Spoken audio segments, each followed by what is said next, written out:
Una heredera asesinada mientras dormía. A la gente que vive en comunidades valladas no la matan como la mataron a ella. Una familia llena de sospechosos. Cuanto más dinero y más bienes poseen, más raro resulta. En el mundo no había dinero suficiente para esos chicos. Y un equipo de investigadores que no quería rendirse. Quiero al despiadado asesino que le metió esas balas en el cuerpo. Una novela de misterio de 7 años con un bote de 7 cifras. Esta noche en Poder, Privilegio y Justicia. La heredera y el asesino a sueldo.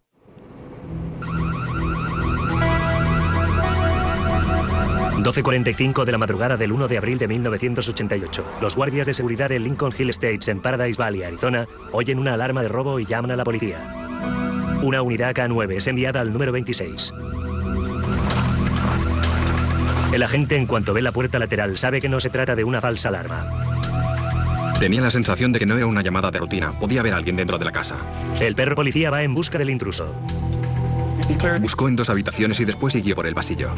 Detecta un olor frente al dormitorio principal. Tras pasar junto a la primera puerta, siguiendo por el pasillo, inició su bailecito. Y se notaba que algo había captado su atención.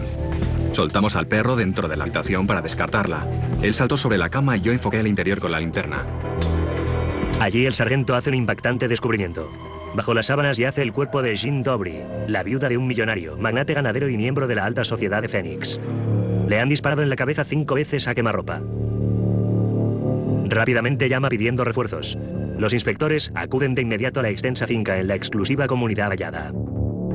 Aún estaba en la cama, parecía como si no hubiera llegado a levantarse, como si le hubieran disparado allí mismo. Tenía el edredón de la cama sobre el rostro y la almohada estaba como echada encima de ella. Aún se veían los residuos de los disparos. Aunque no hay signos de lucha, sí existen pistas aparentes de un móvil. Habían sacado varios estuches de joyas y los habían colocado sobre varios sillones de la habitación, como si alguien hubiera estado revolviendo las joyas. Pero lo que parecía ser un robo frustrado resultaría ser algo más siniestro. Parecía algo escenificado. Los ladrones no colocan normalmente una almohada sobre la cabeza de la víctima y le disparan así que la mayoría de la gente pensó que probablemente no se trataba de un robo, sino que era otra cosa. Cuando registran el resto de la casa, sus sospechas se confirman. Había obras de arte y esculturas con aspecto de ser valiosas. Había una caja fuerte en uno de los armarios que contenía joyas muy caras y que no había sido tocada. Todo estaba en orden. No parecía haber sido alterado de ninguna manera, lo que me pareció un tanto extraño. Después descubren por dónde había entrado el asesino a la casa. Encima del fregadero estaba el cristal de una ventana que había sido extraído y en ese cristal habían huellas dactilares. También se habían encontrado huellas dactilares en la encimera de la cocina. La ventana de la cocina es la única entrada a la casa que no está protegida por el sistema de alarma. Cuando el asesino o asesinos entraron, sabían que la ventana no estaba conectada. Sabían que podían acceder a la casa sin que la alarma se activase. Y a quien mató a la heredera millonaria parecía preocuparle poco la alarma en el recorrido de salida de la casa. Fue casi como si alguien hubiera querido dispararla para que la policía respondiera y tal vez creyera que se trataba de un robo. No cabe esperar que a damas como Jean Dobry se las carguen, y mucho menos en Paradise Valley. Al amanecer, la finca estaba llena de policías y periodistas. Algo que los vecinos no desean ver precisamente de camino al campo de golf.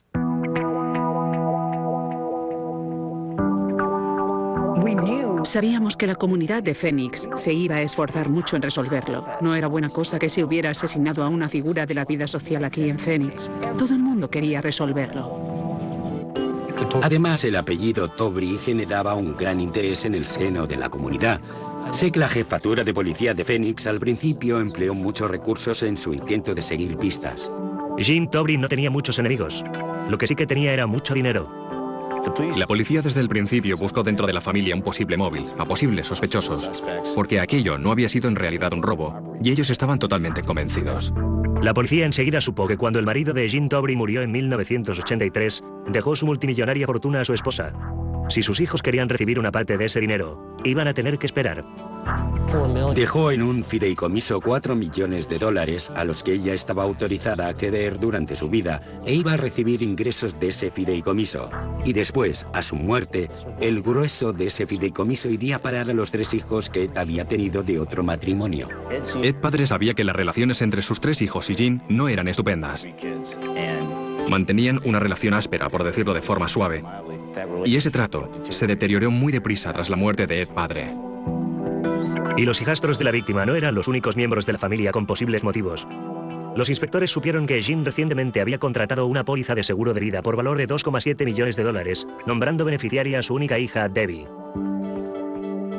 Investigaron todas las opciones posibles que se les ocurrieron. Indagaron a la amada hija de Jean. Quizá ella quería ver a su madre muerta por el dinero. La gente de las comunidades valladas no muere muy a menudo de la forma en que ella murió, salvo que se trate de un golpe desde dentro. El asesinato de Jean Tobry tenía todos los elementos de una buena novela de misterio. Una heredera muerta, una fortuna al alcance y un tufillo de hostilidad. El caso se estaba calentando más deprisa que el desierto de Arizona en julio. Era el caso más importante que se había producido en el área de Phoenix en bastante tiempo. Y la horrible naturaleza del crimen estaba muy grabada en la mente de todos. En los días que siguieron al asesinato estilo ejecución de la adinerada y popular Jean Tobry, los investigadores sintieron la presión de una historia de detectives de gran repercusión. Al ser la heredera de una inmensa fortuna ganadera, poseía más de $10 millones. Yo estaba muy familiarizado con el apellido Tobry. Creo que cualquiera que haya vivido en Phoenix conoce ese apellido. El de los Tobry era un apellido importante en la ciudad. La persona asesinada era alguien de la alta sociedad y los medios se echaron encima. Fue sencillamente un caso inusual, ya desde el principio. Y ella era muy conocida por su apellido. Se había casado con un miembro de la famosa familia Tobry, famosa en nuestro rincón del mundo. En aquella época yo estaba casado con una heredera ganadera de Arizona. En esos parajes, los grandes rancheros son la gente bien, y los Tobry eran de los más relevantes. Eran los Rockefeller del sudoeste. Se habían instalado aquí a finales del siglo XIX y eran bastante potentados. Una de las familias pioneras más antiguas de Arizona, el clan de los Tobry, se labró su fama y su fortuna en la industria ganadera. Poseían ranchos en los que criaban el ganado y lo alimentaban en los corrales. Posteriormente lo sacrificaban. Fueron los primeros en el país que ampliaron su campo de acción del nacimiento de los terneros a la venta en sus tiendas. La familia Tobry tenía poder desde siempre en Phoenix. Desde el primer día. Eran el motor de los negocios, de la vida social y de todo. Ed Tobry empezó de muy joven a conocer el negocio familiar. Pero con el país al borde de la Segunda Guerra Mundial, Ed abandonó su hogar para alistarse en las fuerzas aéreas. Era piloto y fue a Inglaterra, y lo derribaron el 19 de agosto de 1942. Durante sus años de cautividad en un Stalag alemán, Ed ayudó a planificar lo que posteriormente se conocería como la Gran Fuga. El plan fracasó, y él continuó como prisionero durante el resto de la guerra. Tras su puesta en libertad, Ed regresó a Phoenix para dirigir el negocio familiar. Enérgico y astuto, llevó el imperio ganadero a nuevas cotas y además creó una próspera cadena de bancos.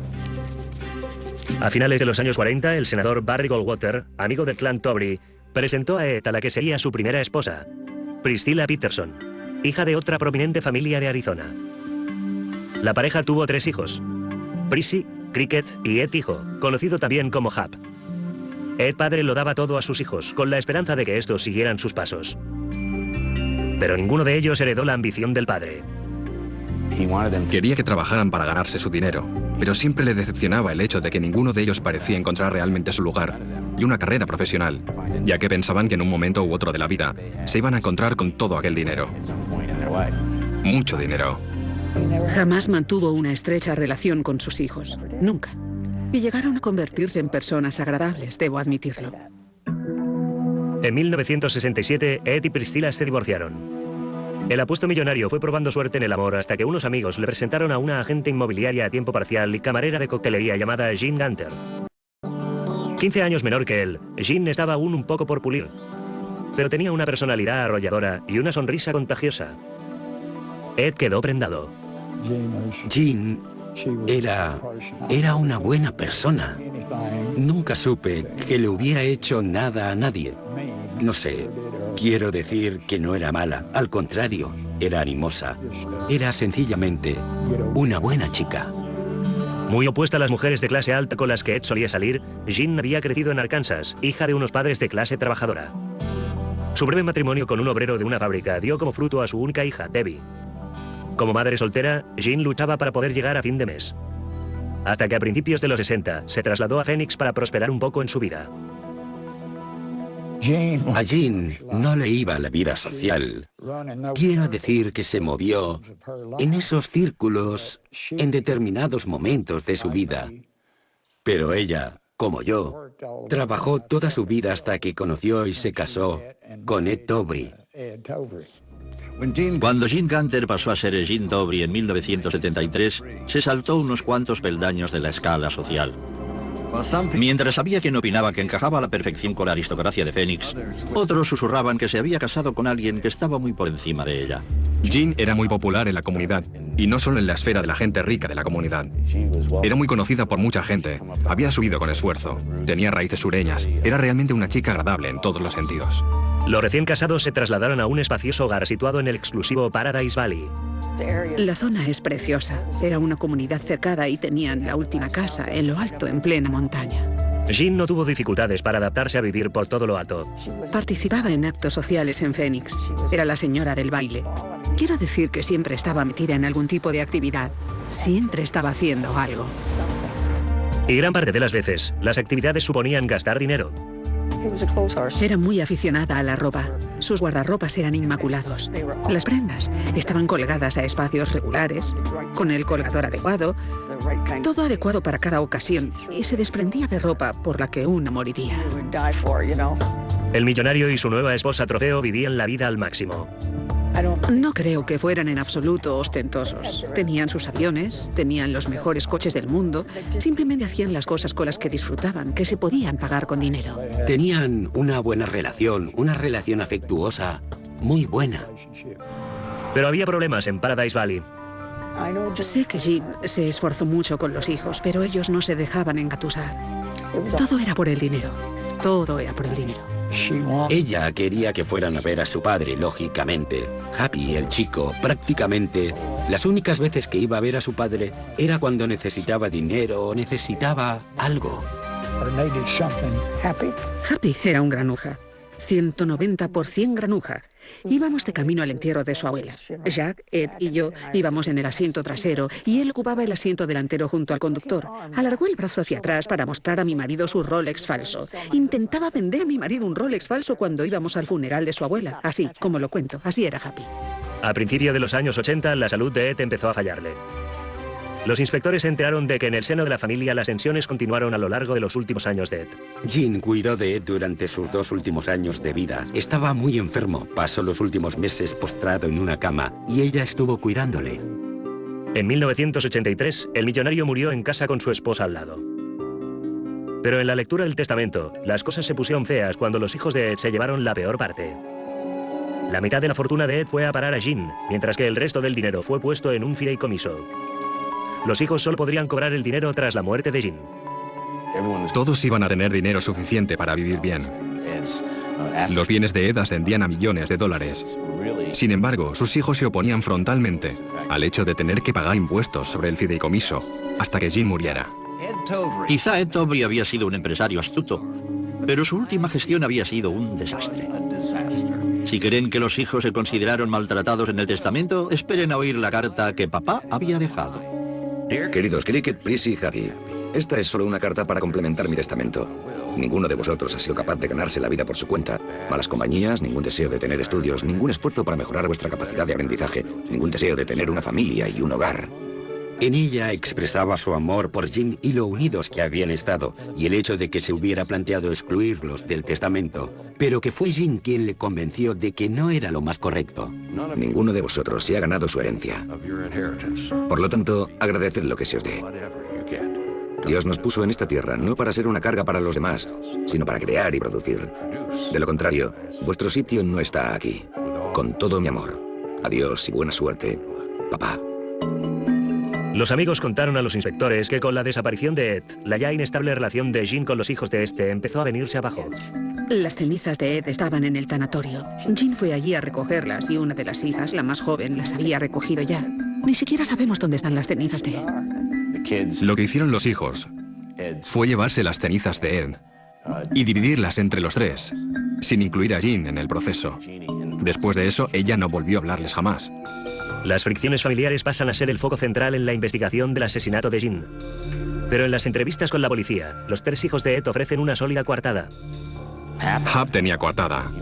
No había estado en la casa aquella noche, ni había estado en la zona. Al comparar las huellas dactilares de los hijos con las encontradas en el escenario del crimen, los policías se quedaron con las manos vacías. La hija de Jean, Debbie, tampoco coincidía, y la policía la eliminó de la lista de sospechosos. Comparaban las huellas con todas las personas que encontraban que consideraban que posiblemente habían podido actuar en esa zona, pero ninguna coincidía. Las pistas prácticamente se estaban agotando. Cuando se da descanso al cuerpo de Jean, su asesinato sigue siendo un misterio. La ausencia de sus hijastros da origen a especulaciones entre los asistentes. Mis primos me decepcionaron al no asistir al entierro. No vino nadie. A mí me parecía que era su responsabilidad venir en representación de la familia. Mientras la policía sigue buscando pistas, los amigos de Jean lo tienen ya muy claro. Estábamos en el aparcamiento a punto de ir al velatorio y el administrador de los negocios de mi tío se acercó y me dijo: Phil, esto lo ha hecho tu primo Happy. Yo me quedé de piedra y solamente le dije que esperaba que atraparan a quien lo hubiera hecho. Estuvo bien que Prissy, Cricket y Hap no acudieran al funeral. Quizá los amigos de Ginny los habrían linchado allí mismo. Pero los policías tenían las manos atadas y pronto el caso más candente de Phoenix se enfrió como el hielo. Durante 5 años, el notorio asesinato de Jean Tobre continuó sin resolver. Creo que siempre que no se consigue resolver un caso, existe una cierta dosis de frustración. Buscaron por todas partes y sencillamente no lograron encontrar nada lo bastante sustantivo como para que se tradujera en un genuino arresto por asesinato. Los investigadores originales habían revisado todas las pistas y todas las pruebas, tras años de no encontrar nuevas pistas. Al final, el caso se asigna a la Brigada de Casos en Suspenso. Repasando los expedientes del caso, el nuevo equipo hace un increíble hallazgo. Una cinta de cassette que en su día había proporcionado la hija de Jean. Tras la muerte de Jean, Debbie tuvo la triste tarea de revisar todos los efectos personales suyos que había en el escenario del crimen, y mientras examinaba las cosas, escuchó el contestador automático. La cinta contiene un mensaje de un hombre llamado Gordon Phillips. Sí, Jean, soy Gordon Phillips. Vuelvo a llamar a ver si estás, o más o menos las 3:30. Volveré a probar a las 5. Un año antes de su muerte, un hombre que aseguraba ser reportero se puso en contacto con Jean. Gordon Phillips había dicho a Jean y a Debra que era periodista de la revista Time Life y que quería escribir un artículo sobre Ed Tobre padre, que había sido un héroe de la Segunda Guerra Mundial. Y según Debbie, ese tal Gordon Phillips había llamado a su madre en repetidas ocasiones. Al no lograr deshacerse del extraño, Jean accedió a reunirse con él en Newport Beach, cuando ella y Debbie estaban de vacaciones. Jean desconfiaba mucho de ese hombre y no deseaba en absoluto reunirse con él, pero dijo a Debbie que era muy insistente. Pero cuando se encontraron, Phillips no parecía tener muchas preguntas sobre Ed padre. Parecía más interesado en Jean. Debbie se había llevado consigo de Phoenix a Newport Beach un montón de recuerdos de guerra de Ed, libros y cosas que ella consideró que podían interesarle si es que pensaba escribir un artículo. Y Debbie dijo que no tenía ningún interés y que francamente había asustado a Debbie. Pensó que había algo raro en aquel hombre. Jean no volvió a saber nada de Phillips, pero quedó lo bastante aterrada como para guardar su mensaje. Los investigadores consideraron que la pista pasada por alto podía arrancar de nuevo el caso. Tomaron un fragmento de la grabación del contestador automático, indicaron que era una pista que querían seguir y pidieron al público información sobre quién podía ser esa persona. En cuestión de días, la policía recibió una avalancha de nuevas pistas. Un informador anónimo está convencido de que la voz de la cinta pertenece a un hombre de Phoenix llamado James Butch Harrod. Quien nos llamó nos proporcionó el nombre completo de James, señas y la fecha de nacimiento, algo bastante insólito, porque la mayoría de las llamadas anónimas que se reciben sobre crímenes no son tan específicas, y eso obviamente despertó nuestro interés. En la superficie, Butch Harrod parece ser un tipo corriente. Ha ido de un empleo esporádico a otro, no tiene antecedentes criminales ni huellas dactilares archivadas. Pero la policía se entera de que Butch tiene ciertos contactos sospechosos. Mientras la investigación policial continuaba, se supo de una ostensible relación profesional entre Hap y Butch.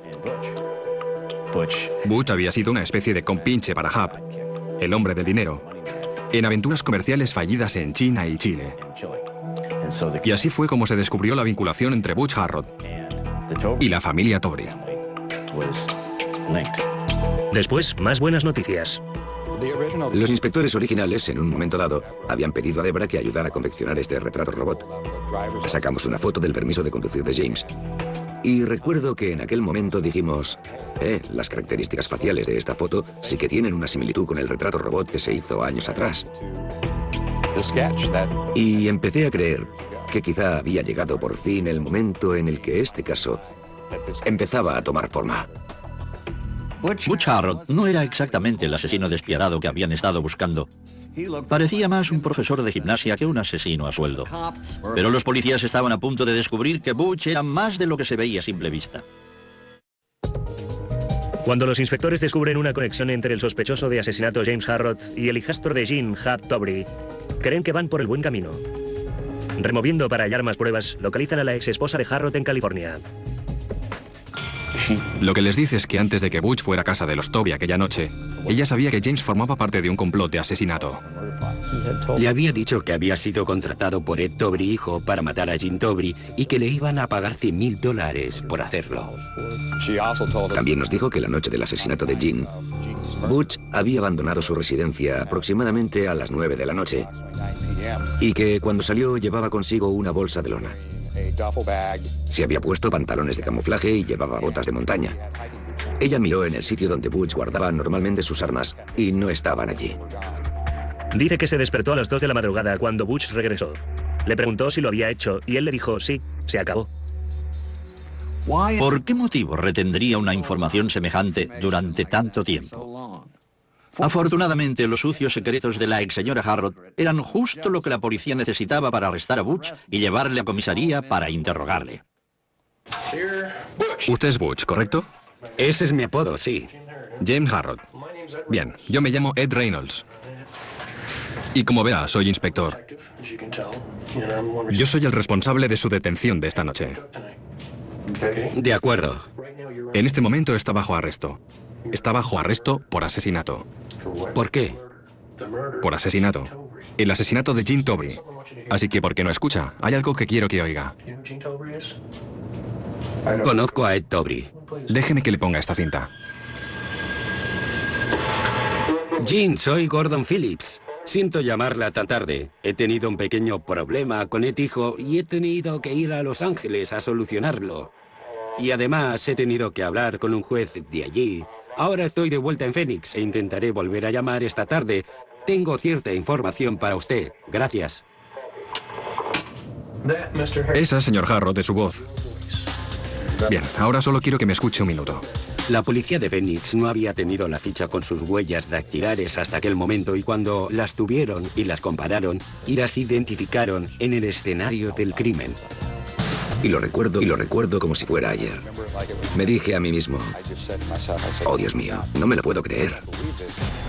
¿Qué decide? Supongo que tengo que hablar con alguien sobre esto. Estoy pasmado. Tiene que hablar conmigo. Supongo que además he de hablar con un abogado si es que estoy bajo arresto. ¿Sabe una cosa más? Abajo le hemos tomado las huellas dactilares, ¿verdad? Sí. ¿La ventana de la cocina? ¿Por la que entró el asesino? ¿Retiró la cinta aislante de la ventana y sacó el cristal? ¿Adivina de quién es la huella dactilar que hay en ese cristal? Es su puta huella dactilar. Me lo acaban de confirmar. Para eso era la llamada que he recibido. Es su huella dactilar. La de la ventana. La noche del crimen. Y solo pudo dejarla una persona. La persona que retiró el cristal de la ventana. La policía se pone en contacto con la hija de Jean, Debbie. Lo que hicimos fue traerla a Phoenix y organizar una rueda de reconocimiento en persona y la grabamos en vídeo. Ella identificó a James Harrod como el Gordon Phillips que había conocido en Newport Beach, California, en julio de 1987. Los investigadores tenían lo que les hacía falta para acusar a James Harrod de asesinato en primer grado. Lo que les quedaba era demostrar que no había actuado solo. Los estados de cuentas bancarios muestran que Hub estaba pasando a Harrod un poco de pasta por un supuesto trabajo de consultoría. Al indagar en los registros de llamadas, los inspectores descubren que el dúo jugaba algo más que jugar a los mensajitos. La policía informó a Ed de que tenían constancia de más de 1.200 llamadas que se habían producido entre Hap y Butch en el periodo de tiempo cercano al asesinato, incluyendo la mañana después del asesinato y muchas llamadas la noche de autos. Hap contrata rápidamente a unos cuantos abogados agresivos, pero los policías no han hecho más que empezar. El desventurado Hap Tobry tenía fama de playboy perpetuo y de empresario fracasado, siempre falto de dinero. Suerte que por fin había cobrado la herencia. Estaba a punto de hacer frente a minutas legales bastante considerables. Pasan las semanas y Butch Harrod continúa negando haber formado parte del supuesto complot para matar a Gene Tobry. Él siempre sostuvo su inocencia. Insistía en que no sabía nada de aquello. Y estaba seguro de que Ed Tobry tampoco sabía nada. Y estaba confuso, creo. Asustadísimo. Su vida entera estaba totalmente desintegrada. La relación de Hap con el asesinato es con mucho circunstancial, y los fiscales no pueden permitirse un caso poco sólido ante el tribunal.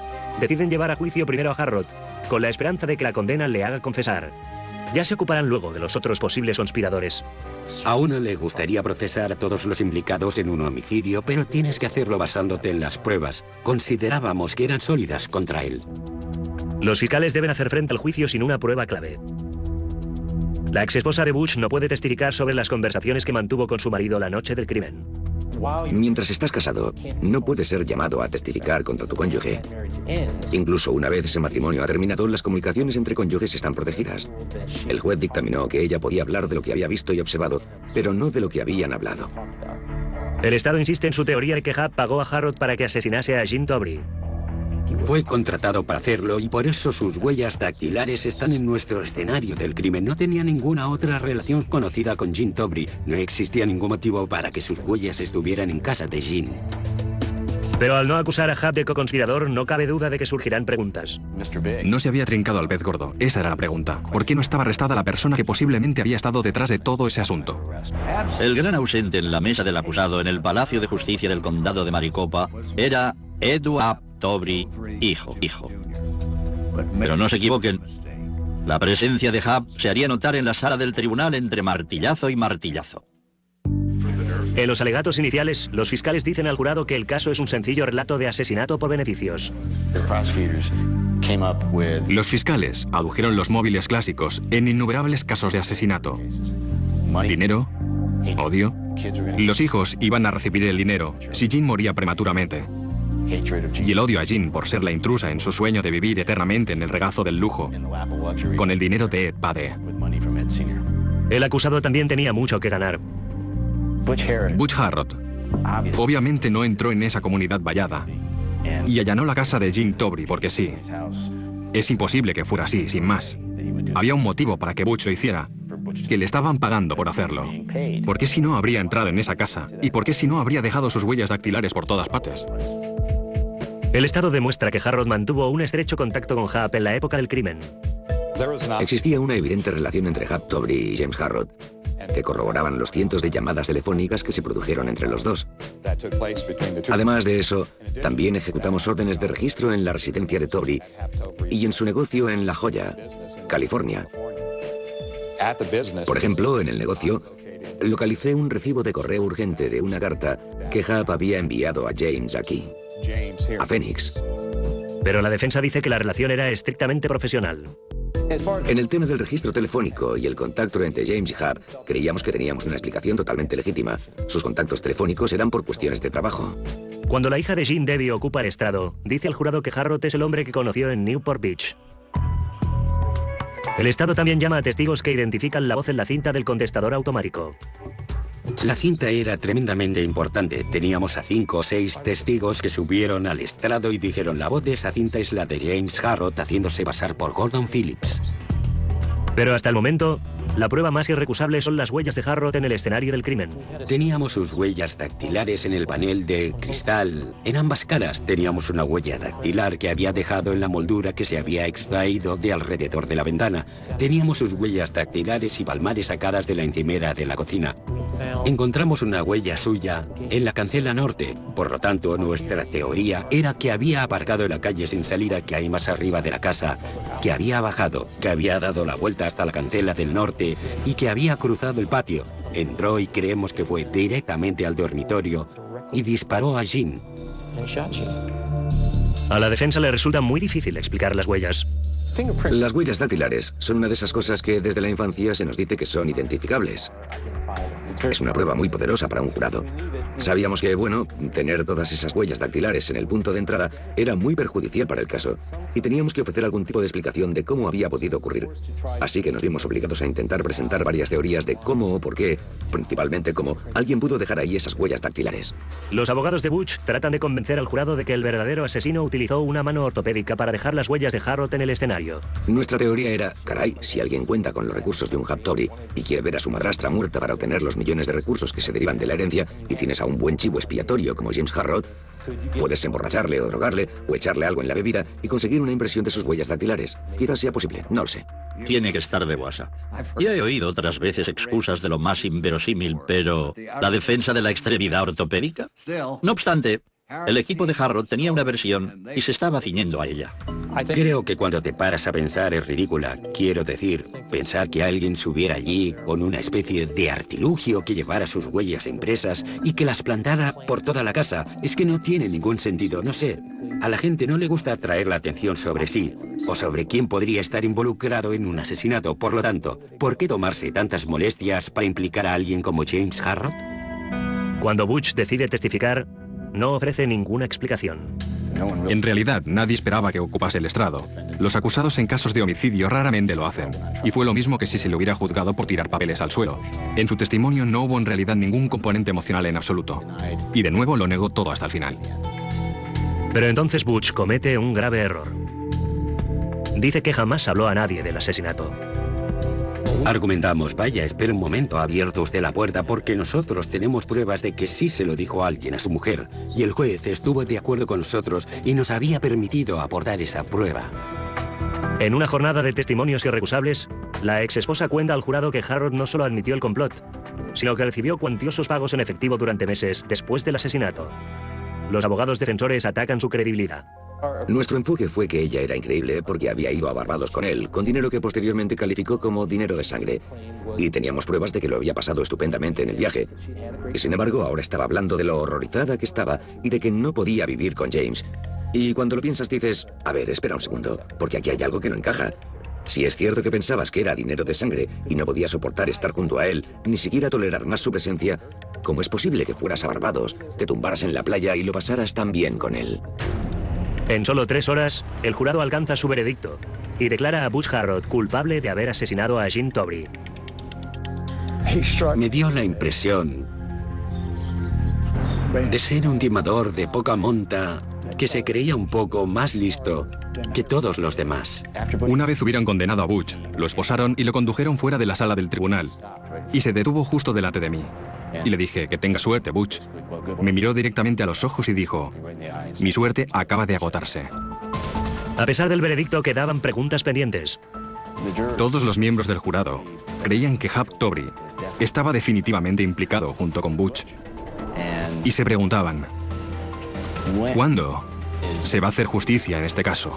El Estado espera que la respuesta llegue más pronto que tarde. Al encararse con la pena de muerte, Harrod tiene una oportunidad más de salvar su vida. Creíamos que había otros individuos implicados en este asesinato. Y teníamos la expectativa y la esperanza de que Butch delatara a esos otros individuos. El Estado tenía a Butch bien agarrado. Si Butch cantaba en Phoenix, seguramente Hap Tobri llegaría a oírle desde su casa de la playa en La Joya. Mientras espera la sentencia por el asesinato de Jim Tobri, Butch Harrod tiene una última oportunidad de sincerarse. Pero cuando llega el día, sigue sin cantar. En este caso, la gente va a preguntarse siempre, ¿por qué no ha confesado Butch? ¿Por qué no confesó? Pudo haber conseguido un trato, que quizá le habría salvado la vida. Ahora mismo no estaría en el corredor de la muerte. No tiene las pruebas que corroborarían su alegación contra Hap o contra quien sea. No puede demostrarlo, ahí no hay nada. Lo que me preocupa es que posiblemente había otros implicados con él y que los está protegiendo por el motivo que sea. Quizás son personas próximas a él y no quiere delatarlos, no lo sé. Pero lo que sí sé es que las pruebas demostraron claramente que fue James Harrod quien mató a Jim Tobri. Pero hay quien cree que el hombre del dinero y cerebro de este asesinato logró quedar impune. No podrían haber construido este caso sin convencer al jurado de que Hap Tobri hizo que James cometiera el crimen. Y sin embargo, Hap nunca ha sido encausado, nunca ha sido acusado, nunca ha sido arrestado, nunca ha sido juzgado y nunca ha sido condenado. Preferiría ver a Happy donde está James Harrod que ver al mismo James Harrod allí, porque no fue más que un instrumento, como un arma o algo parecido. Los investigadores tienen la esperanza de que si Butch no les ayuda, a la larga otro lo hará. Aún había un buen número de huellas dactilares sin identificar. Concretamente, había los pedazos de moldura. Había como mínimo una o más en el pedazo de cristal que no llegamos a identificar. Y había varias en el dormitorio de Jean. Es muy posible que alguien entrara con James Harrod para ayudarle a cometer el crimen. Nos gustaría averiguar a quién pertenecen esas huellas y cuál pudo ser su implicación en este caso. No hay estatuto de limitaciones en el asesinato y el caso nunca se ha cerrado. Hasta entonces, no habrá justicia para Jean Tobri. Se casa con uno de los hombres más poderosos en la historia moderna de Arizona. Por fin se halla en una posición de privilegio y nunca llega a tener la oportunidad de disfrutar realmente de ella. Sé que Ed o Jean jamás habrían imaginado que algo así pudiera suceder. Pero tal como se hizo el testamento de Ed, como se redactó, fue más o menos como firmar la sentencia de muerte de Jean. Jean no se merecía esa muerte terrible. Era una mujer hermosa, divertida, amable, generosa, tan generosa. Y nadie era un extraño para ella. Nadie era un extraño. Era insensata, era impetuosa. Era encantadora. Qué gran fracaso de la justicia. Al final, cabe preguntarse en qué estaría pensando Butch. O bien era de verdad un hombre inocente, o alguien con mucho poder logra de algún modo que guarde silencio. Dominic Dunne para la televisión judicial.